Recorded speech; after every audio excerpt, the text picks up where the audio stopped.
जैसे कोप भवन में प्रवेश किया तो कैकेयी जी रूठी बैठी थी।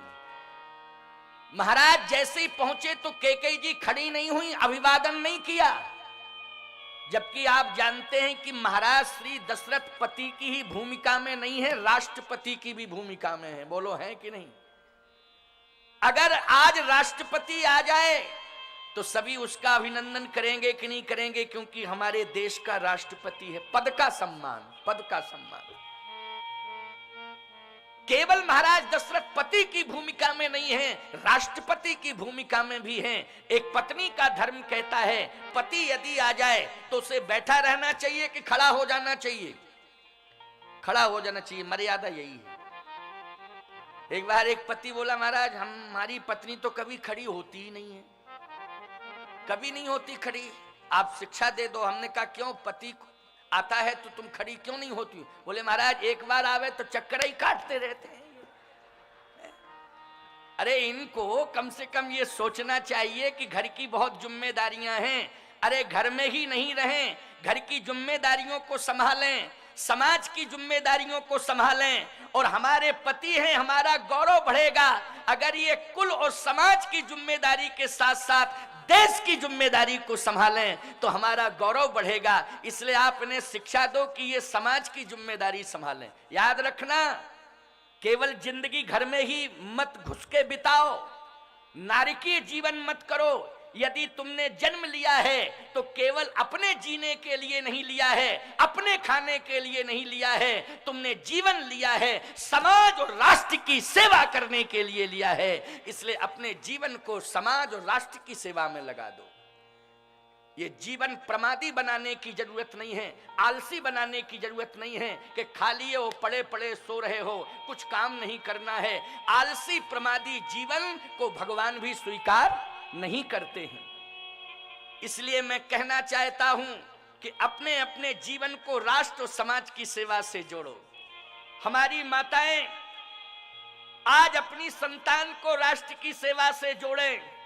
आज हम यदि कथा कह रहे हैं तो आज देश की सुरक्षा में लगे सैनिकों के बल पर भगवान की कृपा और देश के सैनिकों का बल, इन दोनों के द्वारा आज हमारा यज्ञ सफल हो रहा है।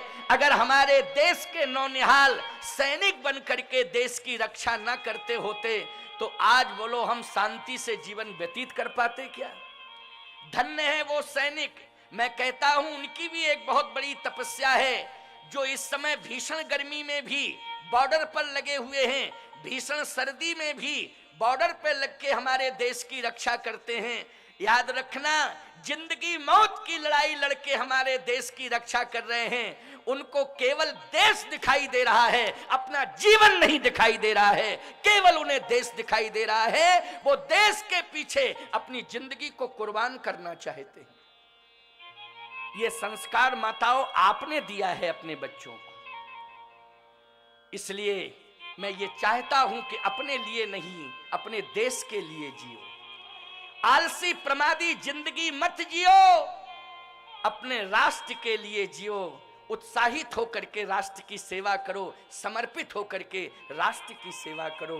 राष्ट्र के लिए जियो, देश के लिए जियो, धर्म की रक्षा के लिए जियो। आज दशरथ जी महाराज जैसे ही प्रवेश करते हैं तो कैकेयी रूठी बैठी थी। महाराज श्री दशरथ ने समीप में जाकर के कहा, कारण क्या है कि तू रूठी है, नाराज क्यों है ये बता। तू साहसी है, तेरे साहस को मैंने देखा है कि देवासुर संग्राम में तू सारथी बन करके मेरे रथ का संचालन कर रही थी, और यदि उस देवासुर संग्राम में विजय मिली थी दशरथ को तो तेरे बल और शक्ति पराक्रम के कारण मिली थी। लेकिन आज तू रूठी बैठी है, कारण क्या है बता, कारण क्या है? कैकेयी ने कहा कि कारण रूठने का है, उसको समझने के बाद आप मेरे मन की संतुष्टि करेंगे क्या? दशरथ जी ने कहा क्यों नहीं? तो कैकेयी ने कहा, दैन कहूं मह दोई बरदान, आपने 2 वरदान देने के लिए कहा था। जब देवासुर संग्राम में मैं सारथी बनकर के रथ चला रही थी, तो उस समय आप मेरे रथ के संचालन से प्रभावित हो गए थे और उसी समय आपने 2 वरदान देने के लिए कहा था। और आज मौका आ गया है, मैं लेना चाहती हूं। आप देंगे वो 2 वरदान के बदले में जो मांगूंगी? दशरथ जी ने सीधा कह दिया, सुनते ही कैकेयी ने कहा, दैन कहो मुझे 2 वरदान, 2 वरदाना। मैंने 2 वरदान आपने मुझे दिए थे, उसके बदले में आज मैं मांग रही हूं। दशरथ जी ने कहा, 2 के 4 मांग बर ले, तू 2 के 4 मांग ले। कैकेयी जी ने कहा, कभी भी असंतुलित भाषा का प्रयोग नहीं करना चाहिए महाराज, हमेशा संयमित और संतुलित भाषा का प्रयोग करना चाहिए। मैं 2 मांग रही हूं, आप 4 की बात कर रहे हैं। अरे कम से कम ये समझना चाहिए था कि 2 हैं तो वो 2 हैं कौन? कैकेयी बोली, 2 में ही पसीना निकल जाएगा, 4 की तो बात छोड़ो। अरे पहले समझ तो लेना चाहिए, आखिर ये 2 हैं कौन? अब तुम्हारी समझ में आई बात? पत्नी अगर तुमसे डिमांड करे तो तत्काल तुम्हारी ओवर लैंग्वेज नहीं होना चाहिए, नहीं तो आर्थिक फाउंडेशन गड़बड़ा जाएगा, चौपट हो जाओगे। बिल्कुल मैं साफ बोल रहा हूं। इस कथा से शिक्षा ले लो, ये कथाएं शिक्षा देने के लिए हैं। केवल गोस्वामी तुलसीदास जी महाराज ने ये ग्रंथ ही नहीं लिखा है, ये तुम्हारी जिंदगी के प्रयोग में आने वाला ग्रंथ है, तुम्हारी समस्याओं को दूर करने वाला ग्रंथ है। इसलिए तुम्हारी जिंदगी को सुंदर ढंग से संचालित कराने वाला ग्रंथ है। आज इस ग्रंथ की शरण में आकर के कुछ समस्याओं से निजात पालो। मैं इस तरह की व्याख्या करता हूं जिससे तुम्हारे जीवन की व्यथा दूर हो। राम कथा से जीवन की व्यथा दूर हो। कैकेयी संयमित भाषा में ही कह रही है कि महाराज मैं 2 की बात कर रही हूं, आप 4 की बात कर रहे हैं। पहले आप मेरे 2 वरदान सुनिए। दशरथ जी बोले, नहीं 2 के 4 मांग बर ले, 2 के 4 मांग ले। कैकेयी जी ने कहा, न 3 चाहिए, न 1 चाहिए, न हमको 5 चाहिए और न हमें 3 चाहिए, केवल 2। दशरथ जी ने कहा, नहीं नहीं मेरी इच्छा है कि 2 के 4। अच्छा बोलो, पत्नी तुमसे ये कहे कि आज मैंने पड़ोसिन के गले में 2 तोले का हार देखा, पड़ोसिन के गले में 2 तोले सोने का हार देखा, हमारी इच्छा है कि तुम भी मुझे बनवा दो 2 तोले का हार। तो तुम्हें यह नहीं कहना चाहिए उसका 2 तोले का है, हम 4 का बनवा देंगे, तो चिंता क्यों करती है? तुम्हें पहले अपनी परिस्थिति पर विचार करना चाहिए कि नहीं करना चाहिए, और समझाना चाहिए कि देखो उसकी परिस्थिति अलाउ कर रही है इसलिए उसने 2 तोले सोने का हार पहना दिया, लेकिन जिस दिन मेरी परिस्थिति अलाउ करेगी मैं भी तुझे हार पहनाऊंगा, लेकिन अभी नहीं। अगर ये जिद्दी करने लगे कि नहीं नहीं अभी, तो उस समय तुम युक्ति से काम लो। कैसे? ये कहो आज नहीं, फिर कब? वो कहे कल, तो तुम ये मत कहो हाँ कल, ये कहो कल नहीं, फिर कहे परसों, और परसों में धीरे धीरे बरसों निकाल दो, युक्ति से निकाल दो बरसों। बोलो तुम्हारा आर्थिक संतुलन कभी बिगड़ेगा? जल्दी बताओ। आर्थिक संतुलन बहुत बढ़िया रहेगा, मैं युक्ति बता रहा हूं आपको। ये जिंदगी को चलाने वाली युक्ति है, ये संतुलन बनाने वाली युक्ति है। लेकिन आज महाराज श्री दशरथ ने कहा 2 के 4, कैकेयी ने कहा नहीं नहीं 4 नहीं 2। सुनो क्या है 2? सुनहु प्राण प्रिय भावत जी का, सुनहु प्राण प्रिय भावत जी का, सुनहु प्राण प्रिय भावत जी का, सुनहु प्राण प्रिय भावत जी का, तेहु एक बर भरत ही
प्रिय भावत जी का देहु एक बर भरतहि टीका।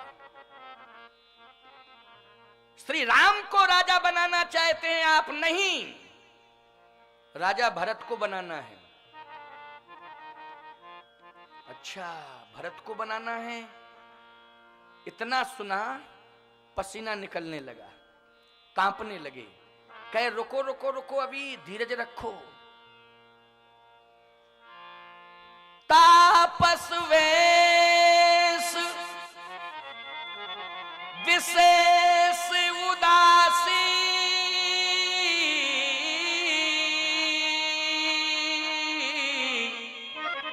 और 14 बरस राम बनवासी।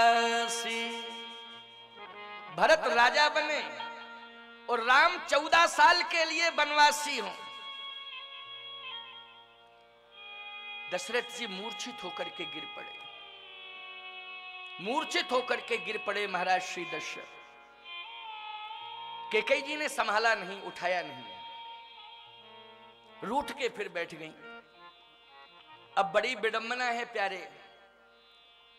इधर महाराज श्री दशरथ कह रहे थे 2 के 4 मांग बर लेऊ, और इधर 2 में ही बेहोशी आ गई, शरीर कांप रहा है। लेकिन कैकेयी जी ने महाराज को संभाला नहीं। अच्छा, पति अगर पत्नी के सामने गिर जाए, डिमांड करते समय गिर जाए, तो पत्नी को उठाना चाहिए कि नहीं उठाना चाहिए? मेरी समझ में तो उठाना चाहिए। अच्छा, पत्नी की बात छोड़ो, आप सड़क पर चल रहे हो, गिर पड़े हो, तो अजनबी व्यक्ति भी उठा लेता है देख के कि नहीं उठाता? बोलो भाई। अरे अरे अरे कैसे गिर गया, कैसे गिर गया। लेकिन वो तो पत्नी है, पत्नी है। पत्नी के जीवन में पति से बड़ा कौन हो सकता है? और ऐसी परिस्थिति में कि पति बेहोश होकर के गिर रहा है, लेकिन पत्नी ने संभाला नहीं। ये कैकेयी जी का बहिरंग चरित्र है। ये बहिरंग चरित्र जब हम कैकेयी जी का सुनते हैं तो कैकेयी जी के प्रति हमारी श्रद्धा नहीं होती। क्यों भाई? क्योंकि ऐसा नहीं करना चाहिए था। लेकिन कैकेयी जी की अंतरंग स्थिति क्या है, इस पर भी हमें थोड़ा विचार करना है। अभी तो प्रसंग बहुत बड़ा है, अभी आगे स्पष्टीकरण हो जाएगा, बहुत बढ़िया। अभी तो मैं केवल कोप भवन का वर्णन कर रहा हूं।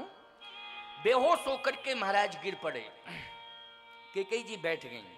थोड़ी देर में होश आया, और जैसे होश आया तो आंखों में आंसू भर के महाराज श्री दशरथ कहते हैं, कैकेयी, मैं भरत को राजा तो बना सकता हूं, लेकिन राम को वन नहीं भेज सकता। मोरे तो राम भरत दोई आंखी, सत्य कहूं कर शंकर साखी। राम और भरत में कोई अंतर नहीं है। भरत राजा बन जाए, मैं भरत को राजा बना दूंगा, लेकिन राम बन चला जाए ये मैं बर्दाश्त नहीं कर सकता। राम को आंखों से ओझल नहीं कर सकता। कहूं सुभावुन छल मन माही,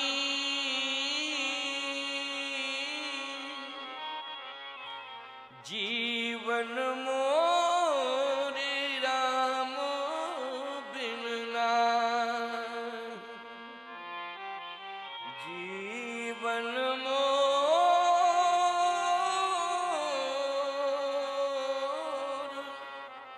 राम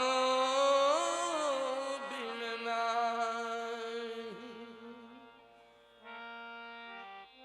राम के बिना मेरा जीवन सुरक्षित नहीं है। राम यदि जाएगा तो मैं प्राण छोड़ दूंगा। इसलिए कहूं सुभावना छल मन माही। कहूं सुभावना छल मन माही। जीवन मोरे राम बिन नाहि। जीवन मोर राम बिन नाहि। मांग माथ अवहि देव तोहि। मांग माथ अब ही देव तोई। राम बिरही जन मारिषि मोही। राम बिरही जन मारिषि मोही। राम बिरही जन मारिषि मोही। राम विराजन मारिषि मोही। मैं राम के वियोग को बर्दाश्त नहीं कर सकता हूं, मैं अवश्य ही प्राण छोड़ दूंगा। केकई बोली तो मेरी शर्त सुन लो, यदि श्री राम अयोध्या से बाहर नहीं गए और सूर्य की किरण निकलते ही राम अयोध्या से बाहर नहीं निकलेंगे, बन नहीं जाएंगे, तो मेरी मृत्यु निश्चित है, मैं मर जाऊंगी। दशरथ जी कहते हैं कि राम यदि चले गए तो मैं मर जाऊंगा। केकई कहती है राम यदि नहीं गए तो मैं मर जाऊंगी। अब बोलो विडंबना, विषम परिस्थिति आई कि नहीं आई? एक बहुत बड़ा धर्म संकट आया है। केकई कहती है कि राम यदि अयोध्या से बाहर नहीं जाते हैं तो मैं मर जाऊंगी। दशरथ जी कहते हैं राम अयोध्या छोड़ के जाते हैं तो मैं मर जाऊंगा। अच्छा भाई, पति पत्नी में अगर इस तरह की कंडीशन पैदा हो जाए, ध्यान से सुनना, ध्यान से सुनना, बहुत बढ़िया बात बता रहा हूं। पति पत्नी में अगर ऐसी कंडीशन पैदा हो जाए कि दोनों में से किसी एक को मरना पड़ेगा, एक बचेगा एक मरेगा, अब पति पत्नी तय करें कि कौन बचे कौन मरे, तो मेरी समझ में तो ये आता है कि पत्नी का मरना पहले ज्यादा अच्छा होगा। मेरी समझ में तो यही है। क्यों? प्रत्येक पत्नी चाहती है, प्रत्येक नारी चाहती है कि मैं सुहागवती होकर के जाऊं। बोलो भाई। अच्छा, तुम मंदिर में भगवान से क्या मनौती मनाती हो? कि हमारा सिंदूर सुरक्षित रखना। यज्ञ भगवान की परिक्रमा कर रही हो, सबसे पहले तुम यही मांगती होगी कि मेरा सुहाग अमर रहे। हे यज्ञ भगवान, मुझे यही दे दो कि मेरा सिंदूर सुरक्षित रहे। यही मांग है। और बोलो, केकई जी के सिंदूर महाराज दशरथ हैं कि नहीं? केकई जी के सिंदूर कौन है? महाराज दशरथ। और कंडीशन क्या है? दशरथ जी कहते हैं जीवन मोर राम बिन नहीं, मैं राम के बिना जिंदा नहीं रह सकता हूं। राम यदि चले गए अयोध्या छोड़ के तो मैं प्राण दे दूंगा। केकई कहती राम नहीं गए तो मैं प्राण दे दूंगी। तो मुझे तो लगता है कि दशरथ जी को कह देना चाहिए था कि 3 पत्नियां हैं, तुम चली जाओ, 2 तो रहेंगी। पत्नियां तो 3 है ना, अरे एक चली जाएगी तो 2 रहेंगी। लेकिन बोलो भाई, अगर पति दुनिया से चला गया तो तीनों विधवा हो जाएंगी कि नहीं हो जाएंगी? तीनों का सब कुछ चला जाएगा कि नहीं? लेकिन क्या भगवान की लीला है प्यारे। यहां केकई जी कहती है नहीं नहीं नहीं, मैं निश्चित रूप से प्राण दे दूंगी अगर राम बन नहीं जाते हैं। दशरथ जी ने कहा राम यदि जाएंगे तो मैं प्राण दे दूंगा। केकई बोली तय कर लो दोनों में से किसका जाना ठीक। दोनों में से एक बार पति पत्नी में विवाद हुआ, वो दोनों मेरे पास आए। मैंने कहा देखो झगड़ा मत किया करो भाई, ये गलत बात है। पत्नी बोली झगड़ा इस बात का है महाराज जी, आज कितना बढ़िया दिन है। हमने कहा दिन तो आज शायद शनिवार है। क्यों? अरे महाराज जी शनिवार दिन तो है लेकिन एकादशी है कि नहीं? हमने कहा हाँ एकादशी तो है। संयोग की बात है जहां मैं था वहां भी एकादशी ही पड़ गई थी। ऐसा मत सोचना कि आज ही की बात है, क्योंकि आज तो मैं किसी परिवार में ठहरे नहीं हूं, मैं तो नौलखी मंदिर में ठहरा हूं। नौलखी बेतवा घाट जहां संतों का भवन है, संत निवास है, बड़ी सुंदर व्यवस्था। पूज्य स्वामी श्री जगन्नाथ दास जी महाराज की तपस्थली है, वहां मैं ठहरा हूं। बड़े तपोनिष्ठ संत हुए हैं स्वामी श्री जगन्नाथ दास जी महाराज। लेकिन उस समय की बात, संयोग से एकादशी पड़ गई तो मैंने कहा झगड़ा करने की क्या बात है, एकादशी है। एकादशी को क्यों झगड़ रहे हो? पत्नी बोली इसलिए कि ये झूठ ज्यादा बोलते हैं, कम से कम आज एकादशी के दिन तो परहेज रखना चाहिए, आज भी ये झूठ बोले। तो मैंने कहा कि क्यों झूठ नहीं बोलना चाहिए, पत्नी ठीक कह रही है और झगड़ा कर रही है तो ठीक ही कर रही है, तुम कह दो कि हम नहीं बोलेंगे झूठ। बोले महाराज जी मैं झूठ झूठ कुछ नहीं बोलता हूं, वो तो धंधा पानी करता हूं तो कभी कभी बोलना पड़ता है, तो क्या करूं। अच्छा ठीक है, आज से मैं प्रतिज्ञा करता हूं धंधा चौपट हो जाए, दुकानदारी ठप हो जाए, झूठ नहीं बोलूंगा महाराज, आपके चरणों की सौगंध खा के कह रही हूं, मैं कह रहा हूं। उसने कहा मैं झूठ नहीं बोलूंगा, चाहे धंधा चौपट हो जाए, दुकानदारी ठप हो जाए, आज के बाद झूठ बोलना बंद। कभी कभी बोलता था, वैसे मेरी कोई ऐसी स्थिति नहीं कि हमेशा झूठ बोलना, लेकिन इससे कहो ये भी झूठ ना बोले, ये भी झूठ ना बोले। पत्नी बोली मान लीजिए तुम कभी झूठ बोले तो क्या करोगे? पति ने कहा मैं स्वामी जी जगतगुरु के चरणों की सौगंध खा चुका हूं, अगर मैं झूठ बोलूंगा, जिस दिन बोलूंगा उसी दिन मर जाऊंगा, जिंदा नहीं रहूंगा। लेकिन तू भी प्रतिज्ञा कर आज कि तू भी झूठ नहीं बोलेगी। पत्नी बोली वैसे मैं तो बोलती नहीं हूं, झूठ का विरोध करती हूं, लेकिन मैं झूठ नहीं बोलूंगी, कभी नहीं बोलूंगी, चाहे जैसी परिस्थिति आ जाए, बोलती नहीं हूं, और चाहे जैसी परिस्थिति आ जाए, लेकिन मैं झूठ नहीं बोलूंगी। पति बोला मान लो बोली तो? उसने कहा जिस दिन मैं झूठ बोलूं उसी दिन विधवा हो जाऊं।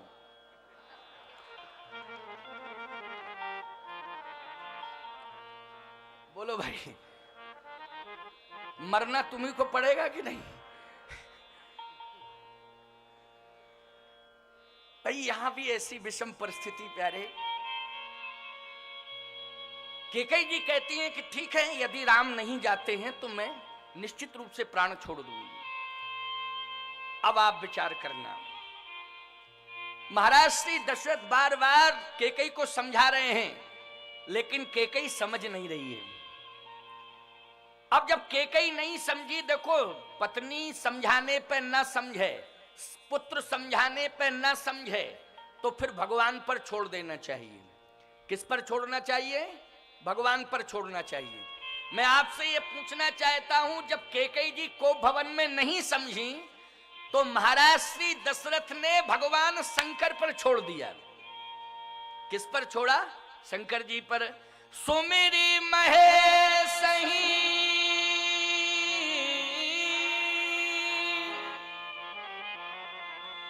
कहानी हो री, ओ बिनती सुनहु सदा शिव मोरी। बोलो भाई किस पर छोड़ा? भगवान शंकर पर। सुमिर महेश है, को भवन की चौपाई है, को भवन में ही उन्होंने प्रार्थना की। जब पत्नी नहीं मानी, पत्नी ने एक नहीं सुनी, तो उसी समय भगवान शंकर से प्रार्थना कर रहे हैं महाराज श्री दशरथ। अच्छा तुम लोग भी जब संकट में फंस जाते हो तो भगवान शंकर से प्रार्थना करते हो कि नहीं? और शंकर जी संकट को दूर करते हैं कि नहीं करते हैं? ये अति रुद्र महायज्ञ, इतना विशाल यज्ञ जो अति रुद्र महायज्ञ, 1111 कुंडात्मक यज्ञ, ये आप शिव की प्रसन्नता के लिए कर रहे हैं, और भगवान शिव आपके ऊपर अवश्य ही प्रसन्न है, इसमें जरा भी संदेह नहीं।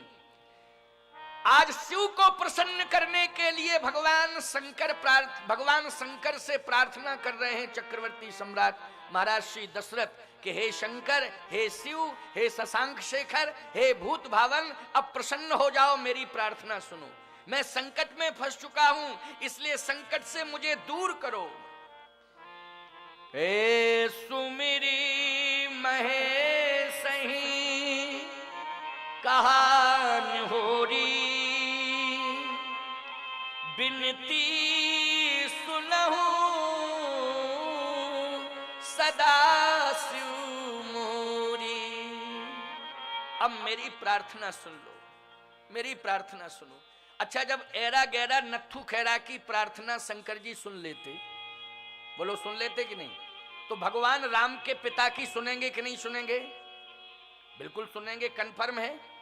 जब साधारण से साधारण की सुन लेते हैं, कोई थोड़ा सा जल चढ़ा दे और प्रार्थना करे तो सुन लेते हैं कि नहीं सुन लेते? लेकिन आज भगवान राम के पिता स्वयं चक्रवर्ती सम्राट महाराज श्री दशरथ आज प्रार्थना कर रहे हैं और बुला रहे हैं, कह रहे हैं हमारी प्रार्थना सुनो।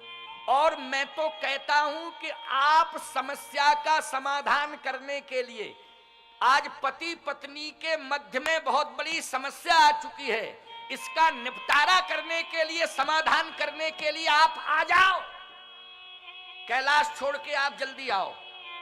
और अगर आप नहीं आओगे तो निश्चित रूप से अयोध्या में बहुत बड़ी घटना घटने वाली है कल। बोलो घटना घटने वाली है कि नहीं? आप आ जाओ और बचा सकते हो तो आप ही बचा सकते हो। शंकर जी खड़े हो गए, पार्वती जी बोली क्या बात है, कहां जा रहे हैं आप? कहे अयोध्या जा रहे हैं। अयोध्या? पार्वती जी ने कहा अयोध्या इतनी जल्दी आप क्यों जा रहे हैं? कहे अयोध्या नरेश ने बुलाया है इसलिए जा रहे हैं। पार्वती जी बोली आज मत जाओ, कल जाना। शंकर जी बोले कल क्या करेंगे?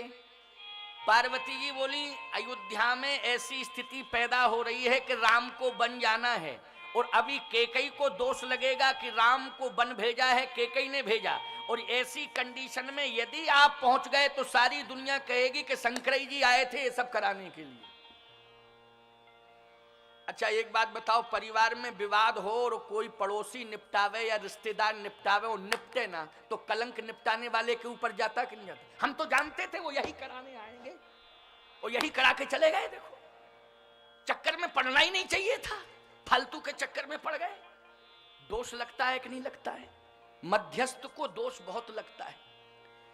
पार्वती जी ने कहा महाराज आपसे प्रार्थना है कि आप अभी माहौल ठीक नहीं है, इसलिए आप अयोध्या मत जाओ। शंकर जी ने कहा सुनो पार्वती, मैं अभी जाऊंगा, तत्काल जाऊंगा। इस समय रघुवंश का राजा संकट में फंसा हुआ है, हाथ जोड़ करके प्रार्थना कर रहा है, आंखों से गंगा यमुना की तरह अविरल अश्रुधारा प्रवाहित हो रही है, मैं कैसे देख सकता हूं? इसलिए नहीं नहीं, मुझे रोकना नहीं, मैं अभी जाऊंगा, अभी जाऊंगा, अयोध्या जाऊंगा। पार्वती जी बोली ठीक है महाराज, यदि आपकी इच्छा है तो आपको रोक कौन सकता है, जाओ। देखो शंकर जी आए, ये रामायण की कथा है। मैं कहता हूं ठीक से रामचरितमानस को अगर तुम पढ़ने लग जाओ तो रामचरितमानस की गहराई को समझ लोगे, लेकिन पढ़ते तो हो, बस पढ़ के रख देते हो। रामायण को आपने लिया और थोड़ा पढ़ा और रख दिया, और कोई भ्रम हुआ तो उसके निवारण की नहीं सोची, लेकिन ये सोचने लगे कि ये भ्रम इसमें ऐसा है तो ऐसा, ऐसा क्यों, ऐसा क्यों, ऐसा क्यों, ऐसा क्यों? अरे ऐसा क्यों, ऐसा क्यों, ऐसा क्यों, ये मत सोचो। रामचरितमानस में अगर एक जगह शंका है तो दूसरी जगह उसका समाधान है। किसी अन्य ग्रंथ की सहयोग की आवश्यकता नहीं है, अन्य किसी पुराण के सहयोग की आवश्यकता नहीं है।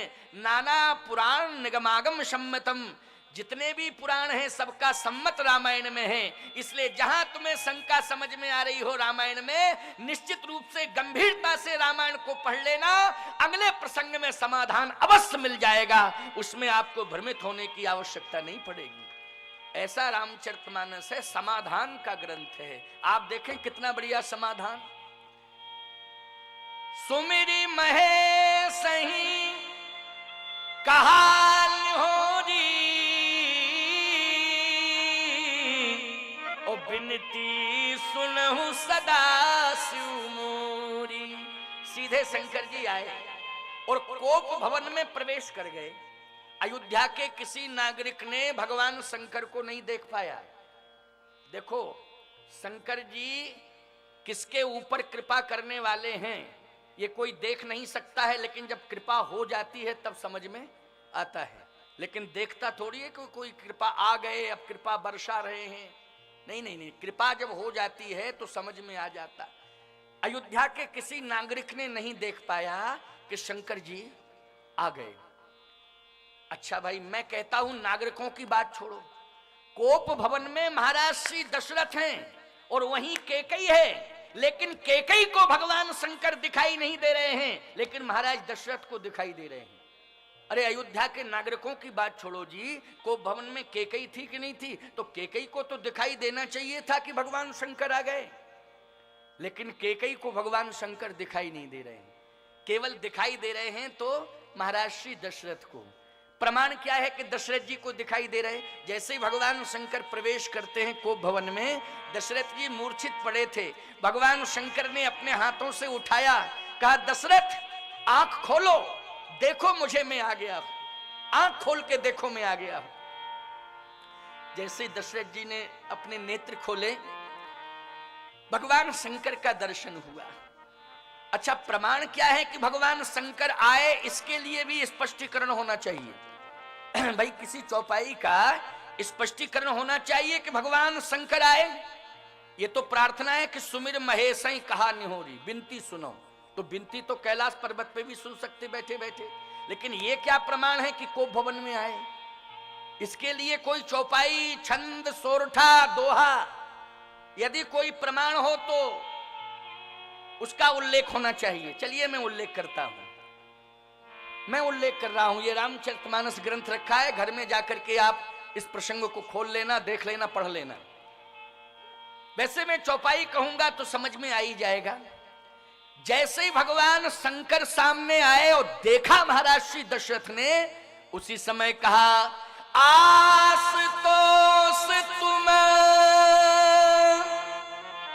संकेत है अब ढर दानी, ओ आरती हरहु दीन जन जानी। आसुतोष तुम, क्यों भाई? जब सामने कोई व्यक्ति होता है तभी कहा जाता है तुम, जब कोई सामने होगा तभी कहा जाएगा तुम। देर में क्यों आए? हम मुसीबत में फंसे थे, जल्दी आना चाहिए था, लेकिन तुम देर में आए। आसुतोष तुम। एक सज्जन बोले महाराज जी यहां मेरी प्रार्थना है, थोड़ा समाधान करके आगे बढ़िए। मैंने कहा क्या प्रार्थना है? बोलो। प्रार्थना यह है कि कोई विद्वान होता है, योग्य होता है, वो आप कहता है, तुम नहीं कहता है। मूर्ख जो होता है वो तुम कहता है। महाराज श्री दशरथ विद्वान हैं, योग्य हैं। अवधपुरी रघुकुल मणि राऊ, वेद विदित तहि दशरथ नाऊ। इतने विद्वान महाराज श्री दशरथ भगवान शंकर को तुम कहते, आप कहना चाहिए था, तुम क्यों कहा? मैंने कहा सुनो पहले मेरी बात। जब व्यक्ति अति व्यथित होता है तो सामान्य शिष्टाचार भूल जाता है। बोलो भाई। जब व्यक्ति अति व्यथित हो जाता है, अपना संयम खो देता है, तो उस समय वो सामान्य शिष्टाचार भूल जाता है। ना उसे ऐसा भास होता है कि मैं आप कहूं या तुम कहूं। उस समय तो जो भी परिस्थिति सामने आती है उसके अनुसार वो अपनी वाणी का प्रयोग कर देता है। उसमें तुम और आप सोचने की आवश्यकता नहीं है, क्योंकि अति व्यथित हैं। बोलो हैं अति व्यथित कि नहीं? इसलिए इस पर कोई शंका नहीं करना है। मैं आपको क्या बताऊं, एक बार मेरे ऊपर बीती, मेरे ऊपर ये बीती कि मेरे आश्रम में कामदगिरी में एक बहुत ही प्यारा संत और अनन्य सेवक मेरा शिष्य है, जो केवल 3 घंटे सोता है, बाकी पूरी सेवा में ही रहता है। कामतानाथ जी के झाड़ू बहारू से लेकर के संतों की सेवा, पूरे आश्रम की सेवा। और जब हम पहुंच जाते हैं तो हमारी सेवा में भी लग जाता है। अच्छा, और मैं आपको क्या बताऊं, पढ़ा लिखा है वो, ऐसा नहीं कि बिल्कुल अंगूठा छाप हो, पढ़ा लिखा, इंटर पास है, लेकिन संत बन गया, मेरी सेवा में रहता है।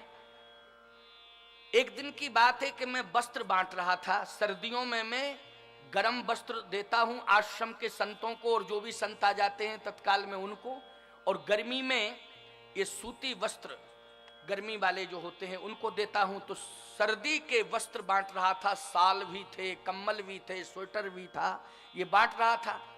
किसी ने उसके कान में जाकर के ये कह दिया कि गुरुजी ने सब बांट दिया, तुम्हारे लिए तो कुछ रखा ही नहीं, अब तुमको कुछ नहीं मिल पाएगा, ना स्वेटर मिलेगा, ना कम्बल मिलेगा, ना साल, गुरुजी ने सब बांट दिया। अच्छा, कान का कच्चा है, सुन करके एकदम गया तो उसने अपना थैला लगाया, आसन बासन बांधी और टांग टूंग के आ गया मेरे सामने। बोले गुरुजी अंतिम दंडवत चले। मैंने कहा क्या बात है, क्या बात है, क्या बात है बेटा, बात क्या है? बोले इतनी सेवा करते हैं तुम एक कम्बल नहीं दे पाए मुझे। मैंने कहा तुम कह रहा है, कभी ऐसा बोलता ही नहीं था ये, किसी ने भांग खिला दी इसको क्या? ये हमसे तुम आज तक नहीं बोला, बोलता ही नहीं था, साष्टांग दंडवत शब्द नहीं निकालता था, लेकिन तुम बोल रहा है और रोने लगा मेरे सामने। मैंने कहा बेटा सबको मैंने एक कम्बल दिया, लेकिन तेरे लिए 2 कम्बल रखे हूं। तो एकदम बोला हम जानते थे हमारे गुरु से बड़ा महान तो कोई है ही नहीं, आप बड़े दयालु हैं, बड़े कृपालु हैं। तुरंत ही आप बोलने लगा। बोलो भाई।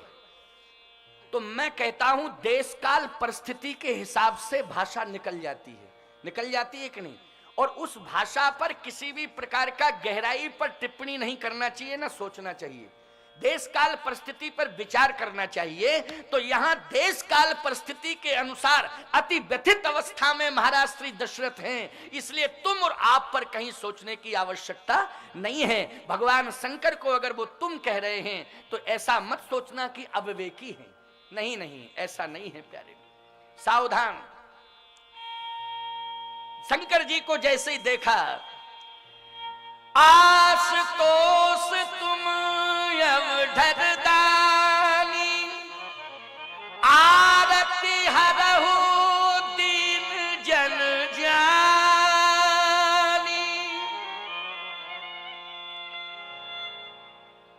मेरी वेदना को समझिए, मेरे दुख को दूर करिए, मेरे संकट को दूर करिए। हे भोलेनाथ, आपके चरणों में बार बार प्रणाम है।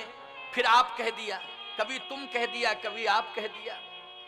भगवान शंकर ने कहा धीरज रखो, घबराओ नहीं, मैं आ चुका हूं, घबराने की जरूरत नहीं। अच्छा चाहते क्या हो? चाहता ये हूं कि तुम प्रेरक सबके हृदय, सोमति राम ही देव, बचन मोर तजी रही ग्रही, परिहरशील सने। राम की आप ऐसी मति कर दें कि राम मेरी बात ना माने, वो मेरी बात ना मान करके अयोध्या में रह जाए, अयोध्या छोड़ के ना जाए। बोलो, एक पिता प्रार्थना कर रहा है भगवान से कि पुत्र मेरी बात ना माने, एक बार मेरी बात मेरा पुत्र ना माने, राम मेरी बात एक बार ना माने, मेरी प्रार्थना है। बोलो, ये त्रेता का पिता भगवान से प्रार्थना कर रहा है कि नहीं कि एक बार मेरा बेटा मेरी बात ना माने। और आज कलयुग का बाप हर रोज प्रार्थना कर रहा है शंकर जी से कि हे भगवान शंकर, जिंदगी में एक ही बार मेरा बेटा मेरी बात मान ले, जिंदगी में एक ही बार मेरा बेटा मेरी बात मान ले, एक बार केवल। बोलो, रो रहा है कि नहीं रो रहा है आज का बाप?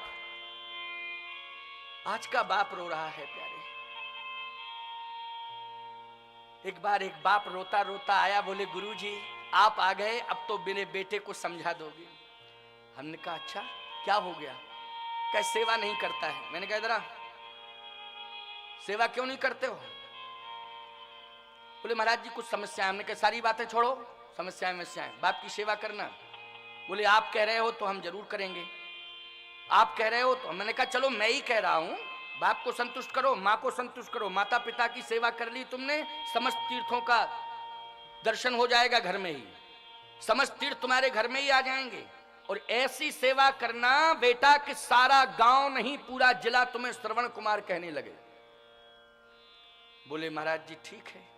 दूसरे साल हम जब पहुंचे तो फिर वो रोके आया बाप। मैंने कहा आप क्यों रो रहा है, तेरा बेटा तो सेवा करता है। बोले कहाँ महाराज सेवा करता है, आपकी बातें ही नहीं मानी उसने।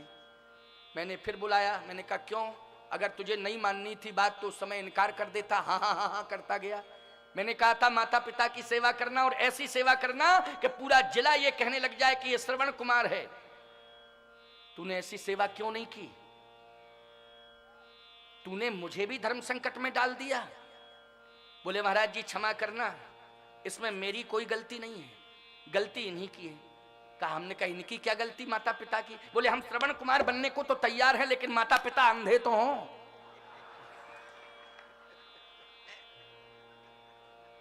बोलो भाई, ऐसा श्रवण कुमार बनने से क्या फायदा कि माता पिता को अंधा होना पड़े। अरे श्रवण कुमार के माता पिता तो स्वाभाविक अंधे थे, क्यों भाई, उनको अंधा थोड़ी किया गया था। लेकिन ये ऐसा अंधा करना कि श्रवण कुमार तब बनेंगे जब वो अंधे हो जाएंगे, ये बड़ी विडंबना है। आज मैं एक बात कह रहा हूं प्यारे, ये त्रेता का पिता है जो ये कह रहा है, भगवान शिव से प्रार्थना करके कह रहा है कि तुम प्रेरक सबके हृदय, सोमति राम देव बचन मोर तज रहि ग्रह परिहरशील सने। एक बार मेरा बेटा राम मेरी बात ना माने, भगवान शंकर ने कहा ठीक है, हो जाएगा ऐसा। भगवान शंकर के हृदय में भगवान राम बैठे, उन्होंने तुरंत धक्का दिया, बोले बाबा सब गड़बड़ हो जाएगा, क्या कह रहे हो, सब गड़बड़ हो जाएगा, क्या कह रहे हो, आप ऐसी मति करोगे मेरी, और आपकी अवज्ञा मैं कर नहीं सकता हूं, यदि आप आदेश दे दोगे तो मैं पालन करूंगा, लेकिन गड़बड़ हो जाएगा सब। भगवान शंकर ने कहा क्या गड़बड़ हो जाएगा। भगवान राम ने कहा मेरी इच्छा अयोध्या में रहने की नहीं है, मेरी इच्छा अयोध्या में रहने की नहीं है, मैं वन ही जाना चाहता हूं। मैं अयोध्या में रहने के लिए नहीं आया हूं, मैं अयोध्या पति बनने के लिए नहीं आया हूं, मैं वन में रहने के लिए आया हूं, मैं वन वन भटकने के लिए ही आया हूं, और वन में जाकर के गिरवासी वनवासियों का उद्धार करने के लिए आया हूं। मुझे राजमहलों में नहीं रहना है, अगर मुझे राजमहलों में ही रहना होता तो मैं बैकुंठ छोड़ के नहीं आता। बैकुंठ छोड़ के मैं इसलिए आया हूं कि अयोध्या माध्यम बन जावे और मुझे बन जाने का सौभाग्य प्राप्त हो जावे, और बन के गिरवासी वनवासियों का उद्धार कल्याण में कर दूं और राक्षसों का विनाश कर दूं। यही संकल्प लेकर के मैं आया हूं। बहुत गड़बड़ होगा, आपकी बात हम टाल नहीं पाएंगे, आप यदि रोक देंगे तो मैं रुक ही जाऊंगा, लेकिन हमारी लीला फैल हो जाएगी। इसलिए आप एक काम करो कि मेरे पिताजी की मति ही पलट जाए, ऐसा काम आप कर दो। शंकर जी बोले हम ही धर्म संकट में फंस गए। अगर मैं पार्वती की बात मान जाता, नहीं आता तो ठीक ही रहता, लेकिन ये नहीं जानता था कि ऐसी स्थिति पैदा हो जाएगी। भगवान राम कहते हैं मेरे पिताजी की मति आप पलट दीजिए। अच्छा बोलो, पिताजी कह रहे हैं पुत्र की मति पलट दीजिए, और पुत्र कह रहा है कि पिताजी की मति पलट दीजिए। अब देखो कितना बढ़िया ये प्रसंग, कितना मनोहारी प्रसंग है। अब इसका समाधान होने वाला है। ये रामचरितमानस की बड़ी गहराई, ये भावों की गहराई जिसमें आप डूब रहे हैं। भगवान शंकर ने कहा तो आपकी इच्छा बिल्कुल नहीं है। भगवान राम ने कहा नहीं, मेरी इच्छा नहीं है। आप तो पिताजी की मति पलट दो कि ये हमको वन भेजने के लिए तैयार हो जाएं। अब भगवान शंकर ने माहौल बनाया और प्रभु राम से कहा कि ऐसा करना प्रभु, आप मेरा सहयोग करेंगे, आप सहयोग करेंगे मेरा, आप अंदर प्रवेश कर जाएं पिताजी के हृदय में और मैं बाहर से कंट्रोल करूंगा, आप अंदर से कंट्रोल करना। उर प्रेरक रघुवंश विभूषण, आप प्रेरणा देना अंदर से, मैं बाहर से कंट्रोल करूंगा, आप अंदर से, और बस काम बन जाएगा, बहुत बढ़िया काम बनेगा। शंकर जी ने कहा कि तो मैं प्रयास करता हूं, लेकिन आप प्रवेश तो करें। भगवान राम ने कहा मैं प्रवेश कर रहा हूं, हृदय में प्रवेश कर रहा हूं, लेकिन आप बाहर से कंट्रोल करें। अब बाहर से कितनी बढ़िया भूमिका बन रही है समझना। भगवान शंकर ने कहा एक बार आप विचार कर लें, हे चक्रवर्ती सम्राट महाराज दशरथ, आप एक बार विचार कर लें, जल्दबाजी में कोई निर्णय नहीं लेना चाहिए, इसलिए एक बार सोच लें। आप यदि आप राम को अयोध्या में रोकेंगे तो आपको अपयश मिलेगा, आपका लोक परलोक बिगड़ जाएगा। महाराज श्री दशरथ ने लोक परलोक को दांव पे लगा दिया। महाराज श्री दशरथ ने कहा अजस होय जग सुजस न साऊ, और नरक परोबर सुरपुर जान। भले ही लोक में मेरी अपकीर्ति हो जाए, मेरा परलोक भी बिगड़ जाए, मुझे नरक मिल जाए, मैं नरक जाने को तैयार हूं, मैं अपयश लेने को तैयार हूं, लेकिन मैं राम को वन भेजने को तैयार नहीं हूं। अब बताओ भाई, लोक परलोक को दांव पर लगा दिया, अपयश लेने को तैयार हैं। अब भगवान शंकर ने कहा गुंजाइश ही खत्म हो रही, अपयश लेने को तैयार हैं, लोक परलोक को दांव पे लगा दिया। अब धीरे से भगवान शंकर कहते हैं प्रभु श्री राम से, आप क्या कर रहे हो? असर तो कुछ हो ही नहीं रहा है, असर तो कुछ हो ही नहीं रहा है, आप कर क्या रहे हो?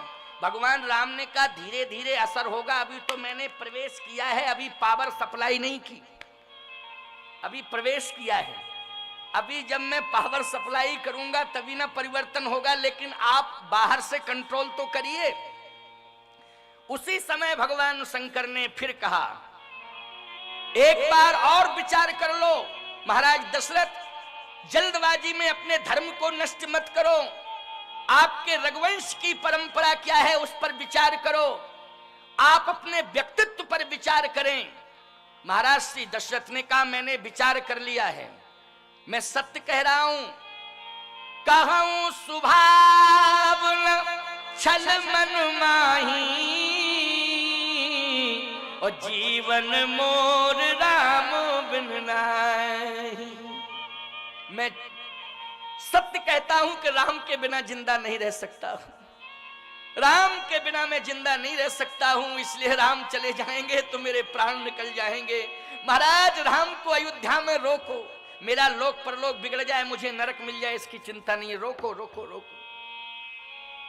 भगवान राम ने कहा महाराज आप कंट्रोल नहीं कर पा रहे हैं। शंकर जी बोले अंदर से दबाव तो बनाओ आप। अब राम जी ने दबाव बनाया, कैसे बनाया? महाराज श्री दशरथ से भगवान शंकर ने कहा अच्छा एक बार मैं एवमस्तु कहूं, इसके पहले सोच लो, मैं एवमस्तु कहने वाला हूं लेकिन फिर सोच लो, एक बार मेरे कहने से सोच लो। अच्छा जैसे कहा मेरे कहने से सोच लो, तो महाराज श्री दशरथ ने नेत्र बंद किए। देखो ये सोचने की मुद्रा होती है, नेत्र बंद किए, और नेत्र बंद करके जैसे ही सोचने लगे तैसे ही भगवान राम ने अपने पिता महाराज श्री दशरथ के हृदय में एक रील चला दी, इतिहास की रील। और जानते हो वो इतिहास की कौन सी रील थी? शिवी ददीच हरिश्चंद्र नरेशा सहे धर्म हित कोटि कलेसा। महाराज शिवी, महाराज ददीच और हरिश्चंद्र, इन तीनों का स्वरूप दिखा दिया अंदर, क्योंकि नेत्र बंद किए, हृदय में रील चल रही थी। अभी तो इतिहास पढ़ा था शिवी का, इतिहास पढ़ा था ददीच का, इतिहास पढ़ा था हरिश्चंद्र का, लेकिन आज भगवान राम दिखा रहे हैं। और जानते हो किस तरह से दिखा रहे हैं? हरिश्चंद्र जी का जिस समय दिखाया प्यारे, तो बड़ा विचित्र दृश्य था, दशरथ जी के आंसू निकल रहे थे। हरिश्चंद्र जी काशी के बाजार में बिक जाते हैं और एक डोम के यहां स्मशान घाट पर डोम की आज्ञा से ड्यूटी देते हैं। बोलो, एक राजा जो है डोम का नौकर बनकर के स्मशान घाट पर ड्यूटी दे रहा है, पगड़ी बंधी हुई है, एक लाठी लिए हुए है, और डोम की आज्ञा से स्मशान पर ड्यूटी दे रहा है, कर वसूलता है। जो भी आता है शव को दग्ध करने के लिए स्मशान घाट पर, उससे कर लेता है। गजब हो गया। कितनी कठिन परीक्षा महाराज श्री दशरथ देख रहे हैं। थोड़ी देर में देखते देखते देखते देखते भगवान राम ने क्या दिखाया कि अपने इकलौते पुत्र रोहित का शव लेकर के तारा दग्ध करने के लिए स्मशान पर पहुंच गई। भारतवासियों, सनातन धर्मावलंबियों, इस बात को बहुत ध्यान से सुनना। धर्म कभी कभी परीक्षा लेता है, सत्य कभी कभी परीक्षा लेता है। लेकिन परीक्षा में खरे उतरना, तभी हम तुमको सनातन धर्मावलंबी कहेंगे। परीक्षा में खरे उतर जाना। आज की कथा बड़ी प्रेरणादायी है। तुम सबको प्रेरणा देने के लिए आज का प्रवचन बहुत ही सार्थक सिद्ध होने जा रहा है।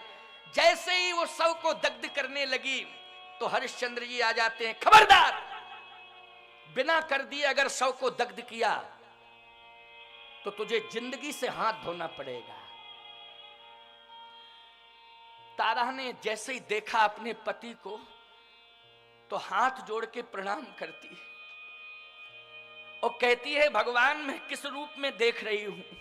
मैंने सोने के सिंहासन पर बैठा हुआ देखा था, मैंने सोने के पलंग पर सोता हुआ देखा था, लेकिन आज मैं किस भेष में अपने पति को देख रही हूं? ये कौन सा मेरा प्रारब्ध है? क्या यह दिन देखने के लिए मुझे जिंदा रहना था? आज मैं अपने पति को किस भेष में देख रही हूं? हे विधाता, कौन सा मेरा प्रारब्ध था? आज किस विडंबना को मैं देख रही हूं?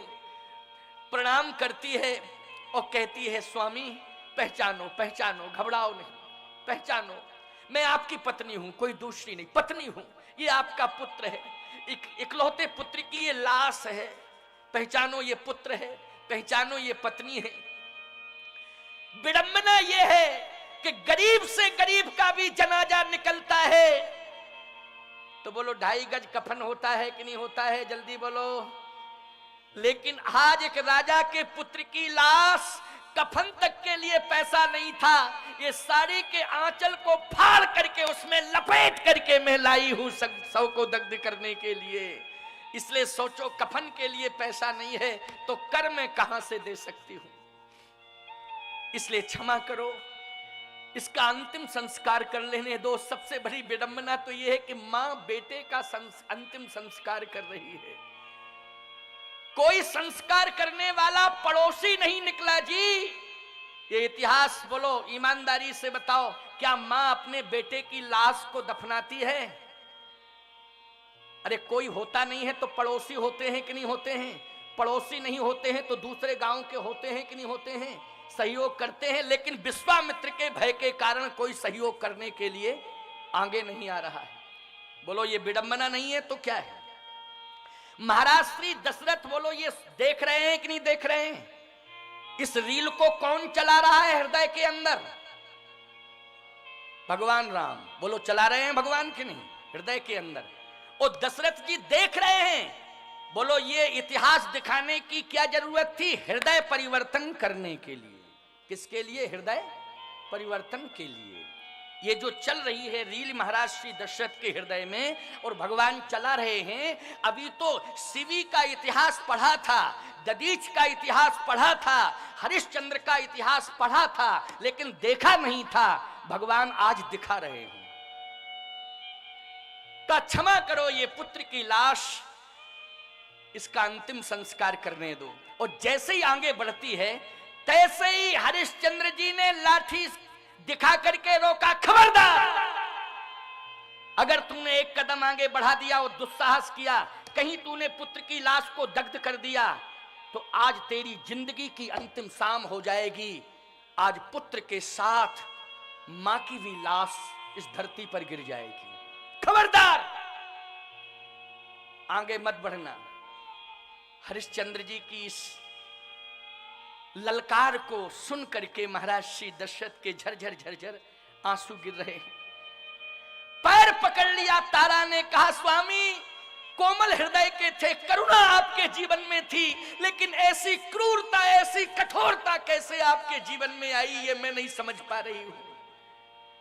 आप निर्दयी मत बनो, क्रूर मत बनो, करुणा लाओ हृदय में। मैं दुखियारी हूं, इसलिए मेरे दुख को समझने की कोशिश करो और मुझे इस कष्ट से निवारो, मेरी यही प्रार्थना है। हरिश्चंद्र ने कहा मैं कुछ नहीं सुनना चाहता हूं। तारा ने कहा पत्नी को पहचान नहीं रहे हो, पुत्र को पहचान नहीं रहे हो। हरिश्चंद्र ने कहा मैं पत्नी को पहचान रहा हूं, मैं पुत्र को भी पहचान रहा हूं, लेकिन आज मैं पत्नी का त्याग कर सकता हूं, आज मैं पुत्र का त्याग कर सकता हूं, लेकिन हरिश्चंद्र सत्य का त्याग नहीं कर सकता है, धर्म का त्याग नहीं कर सकता है। इसलिए सत्य और धर्म की रक्षा के लिए मैं पत्नी पुत्र का त्याग करता हूं। मैंने संपत्ति का त्याग किया सत्य और धर्म की रक्षा के लिए, आज मैं पत्नी पुत्र का भी त्याग करता हूं। बोलो ईमानदारी से, संपत्ति, पत्नी, पुत्र सबका त्याग किया कि नहीं किया हरिश्चंद्र जी ने? किसके लिए किया? सत्य और धर्म की रक्षा के लिए। बस महाराज श्री दशरथ के हृदय में ऐसा परिवर्तन हुआ कि अभागे दशरथ, आज तू पुत्र के पीछे सत्य और धर्म का त्याग कर रहा है, आज तू पुत्र के पीछे सत्य और धर्म का त्याग कर रहा है। भगवान राम ने इशारा किया शंकर जी को, अब पावर सप्लाई हो गया। अब आप थोड़ा सा रिजल्ट लें कि क्या है स्थिति, क्या स्थिति है। भगवान शंकर ने कहा सीताराम। दशरथ जी की आंख खुली, बोलो अब क्या चाह रहे आप, राम अयोध्या में रहें कि राम बन जाएं? दशरथ जी रोते हुए बोले 2 मिनट का मौका और दे दो। शंकर जी बोले असर हो गया, 10 मिनट का मौका दे रहे हैं, सोच लो सोच लो सोच लो, 10 मिनट का मौका दे रहे हैं। अभी तो मौका ही नहीं दे रहे थे, लेकिन अब कहा कि 2 मिनट नहीं, 4 मिनट नहीं, 10 मिनट का मौका दे रहे हैं, आप सोच लो, निर्णय ले लो। दशरथ जी ने फिर नेत्र बंद कर लिए। शिवी ददीच बलि जो कछु भाखा, शिवी ददीच बलि जो कछु भाखा, तन पर हरे बचन पन राखा, तन पर हरे बचन पन राखा।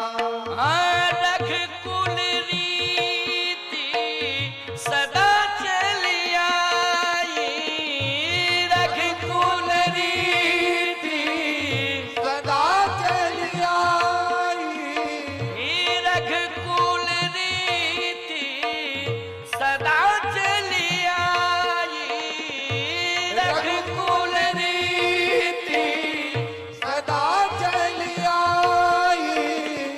प्राण जाहि बर बचन न जाई, प्राण जाहि पर बचन न जाई। रघुकुल रीति सदा चली आई, रघुकुल रीति सदा चली आई। प्राण जाहि बर बचन न जाई, प्राण प्राण जाहि बर बचन न जाई। शंकर जी ने कहा सीताराम। बोलो अब क्या सोचा? अब आंख बंद नहीं हो रही। जो मन था कि राम जी अयोध्या में रहें, अब वो मन बदल गया, वो मन बदल गया। अच्छा एक बात बताएं, अगर पिताजी का मन नहीं बदलता तो आज्ञा का उल्लंघन हो जाता कि नहीं हो जाता? बोलो हो जाता कि नहीं? कि भगवान राम ने पिता की भावना नहीं समझ पाई, अंतर भावना का बहिष्कार करके राम वन चले गए, और योग में आकर के एक पिता ने तड़प तड़प करके प्राण छोड़ दिए। श्री राम जी को अपयश लग जाता और पितृ आज्ञा ना पालन करने वाला दोष लग जाता। लेकिन आप कहोगे महाराज जी प्राण तो निकले ही, प्राण अगर बच जाते तो इसका भी मैं समाधान कर रहा हूं, तुम घबराओ नहीं, बस तसल्ली पकड़े रहो, बैठे रहो, एक एक पॉइंट पर भावों की झड़ी लगा दूंगा प्यारे, और किसी भी प्रकार की कोई शंका नहीं रहने दूंगा। अभी देखो गजब की बात सुनाने जा रहा हूं। अभी तो 5:30 बजे है ना, कितना बज गया है? 5:30। अभी तो टाइम है कम से कम 20 मिनट 25 मिनट का टाइम, क्योंकि 5 मिनट आरती के लिए दूंगा, इसलिए कि भक्तों की इच्छा रहती है कि महाराज जी दूर दूर से जो सूचनाएं आ रही हैं कि महाराज थोड़ा आरती का भी आनंद दिला दीजिए। मैंने कहा कोई बात नहीं है, चिंता मत करो। तो अभी तो 25 मिनट 20 मिनट शेष हैं और बढ़िया समाधान बिल्कुल स्पष्टीकरण देकर के ही आज के प्रवचन को विश्रामित करूंगा और समय से विश्रामित करूंगा, चिंता मत करो। अब दशरथ जी महाराज के नेत्र बंद नहीं हुए, मन को एकाग्र करना, बस यही भाव है जो आपकी शंका का समाधान करेगा। नेत्र बंद नहीं हुए। दशरथ जी से महाराज शंकर कहते हैं, भगवान शंकर कहते हैं, बाबा भोलेनाथ कहते हैं, अरे कुछ बोलो तो, एस नो में जवाब दो, क्या इच्छा है, राम अयोध्या में रहें या राम बन जाएं? गोस्वामी जी कहते हैं अस मन गुनय, ये चौपाई इसके आगे की है। अस मन गुनय, मन क्या था पहले, राम बन जाएं, लेकिन इतिहास जब देखा हरिश्चंद्र का, शिवी का और दधीच का, तो मन बदल गया कि नहीं बदल गया? मन बदल गया। प्रमाण क्या है कि मन बदला? केवल शब्दों के जाल में हम आपको भ्रमित करके चले जाएं, ये उचित नहीं होगा। रामचरितमानस की अर्धाली की चौपाई से, अर्धाली से पुष्टि करके संतुष्ट करना होगा। अर्धाली से जब तक मैं संतुष्ट नहीं कर दूंगा, उसकी पुष्टि दे करके, तब तक मैं संतुष्ट नहीं हो सकता हूं। ना आप संतुष्ट होंगे, मैं ही संतुष्ट नहीं होऊंगा, लेकिन मैं संतुष्ट कर रहा हूं। असमन गुने राव नहीं बोला, ओ पीपर पात सरस मन डोला। इसका मतलब पहले मन था कि राम अयोध्या में रहें, बन ना जाएं, और अब हरिश्चंद्र जी का, राजा शिवी का, दधीच का, इन सब का इतिहास जब देख लिया, केवल पढ़ा नहीं देखा है हृदय में, भगवान ने प्रेरणा दे करके दिखाया है। ईमानदारी से बताओ तो पीपर पात सरिस मन डोला, जैसे पीपल का पत्ता जरा से हवा के झोंके में हिल जाता है कि नहीं हिल जाता है, ऐसे ही दशरथ जी का मन बोलो पीपल के पत्ते की तरह डुल गया कि नहीं डुल गया। लेकिन असमन गुने राव नहीं बोला, तो किसी ने कहा कि बोले क्यों नहीं, बोल देते कि अब राम बन ना जाएं। तो तुलसीदास जी बोले स्वीकृति हो गई कि राम बन जाएं। बोले बोले तो नहीं, लेकिन राव नहीं बोला मानी मौन स्वीकृति, मौनम स्वीकृति लक्षणम। बोलो मौन स्वीकार का लक्षण माना जाता है कि नहीं, जल्दी बोलो। ये मौन स्वीकृति है। महाराज श्री दशरथ की राम जी के बन जाने की कौन सी स्वीकृति है? मौन स्वीकृति है। असमन गुनय राव नहीं बोला, पीपर पात सरिस मन डोला।